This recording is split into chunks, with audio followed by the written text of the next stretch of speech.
Thursday morning ಬೆಳಿಗ್ಗೆ ಬಾಗಿಲು ತೊಳೆದು ಬಾಗಿಲಿಗೆ ನೀರು ಹಾಕಿ ಈ ರೀತಿ ಪುಟ್ಟದಾಗ ಒಂದು ರಂಗೋಲಿನ ಹಾಕ್ಕೊಂಡಿದ್ದೆ. ಹಾಗೆ ನಂತರ ಬ್ರೇಕ್ಫಾಸ್ಟ್ ಪ್ರಿಪೇರ್ ಮಾಡ್ಕೊಳ್ತಿದ್ದೀನಿ. ಇವತ್ತು ಬ್ರೇಕ್ಫಾಸ್ಟ್ಗೆ ಆಲೂ ಪರೋಟ ಮಾಡೋಣ ಅಂತ ಹೇಳ್ಬಿಟ್ಟು ಆಲೂ ಪರೋಟ ಟ್ರೈ ಮಾಡ್ತಿದ್ದೀನಿ. ಆಲೂ ಪರೋಟನ ನಾನು ಮಾಡ್ತಿರೋದು ಇದು ಫಸ್ಟ್ ಟೈಮು. ಒಂದು ಯೂಟ್ಯೂಬ್ ಚಾನಲಲ್ಲಿ ನೋಡಿಕೊಂಡು ಈ ರೆಸಿಪಿನ ಟ್ರೈ ಮಾಡಿದೆ. ತುಂಬಾ ಚೆನ್ನಾಗಿ ಬಂದಿತ್ತು.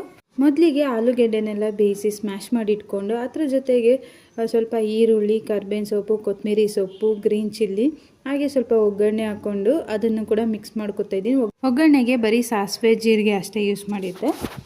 ನಂತರ ಇದನ್ನು ಈಗ ಒಬ್ಬಟ್ಟು ತರ್ತೀವಲ್ಲ ಆ ರೀತಿ ತಟ್ಕೋಬೇಕಾಗುತ್ತೆ. ಆದರೆ ಎಣ್ಣೆನ ಯೂಸ್ ಮಾಡ್ತಿಲ್ಲ, ಹಿಟ್ಟನ್ನು ಯೂಸ್ ಮಾಡಿಕೊಂಡು ಒಬ್ಬಟ್ಟು ರೀತಿಯಲ್ಲಿ ಇದನ್ನು ತಟ್ಕೋಬೇಕಾಗುತ್ತೆ. ಹಾಗೆಯೇ ಇದು ನನ್ನ ಹೊಸ ಯೂಟ್ಯೂಬ್ ಚಾನಲ್. ನಾನು ದಿನ ಅಪ್ಲೋಡ್ ಮಾಡುವಂಥ ವೀಡಿಯೋಸ್ ನಿಮ್ಮೆಲ್ಲರಿಗೂ ಇಷ್ಟ ಆದರೆ ಪ್ಲೀಸ್ ಒಂದು ಲೈಕ್ ಮಾಡಿ, ಸಬ್ಸ್ಕ್ರೈಬ್ ಮಾಡಿ. ನಿಮ್ಮೆಲ್ಲರ ಸಪೋರ್ಟ್ ತುಂಬಾ ಇಂಪಾರ್ಟೆಂಟ್. ಹಾಗೆ ಇವತ್ತು ನನ್ನ ಚಾನಲ್ಗೆ 12 ಸಬ್ಸ್ಕ್ರೈಬರ್ಸ್ ಆಗಿದ್ದಾರೆ. ತುಂಬಾ ಖುಷಿ ಆಯಿತು 12 ಸಬ್ಸ್ಕ್ರೈಬರ್ಸ್ ಆಗಿದ್ದು. Thanks for watching. Bye bye.